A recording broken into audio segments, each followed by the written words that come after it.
Hello, I'm Natasha Zarine, and I spoke about the calm river and river restoration for seasonal rivers.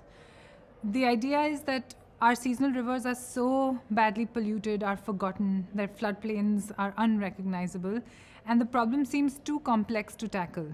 So, what we try to show is what we learned from working on on the Calm River Restoration mission, is that it is possible to, once we embrace the complexity, it is possible to break the problem down into its various pieces and tackle them one by one.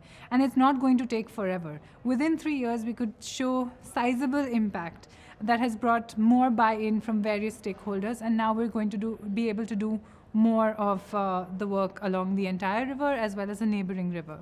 So I think all it shows is that once you start working on the problem and you take a data-driven, evidence-driven approach, as well as on-ground, hands-on approach with multiple partnerships, then it is possible to achieve impact and get results that can then be scaled.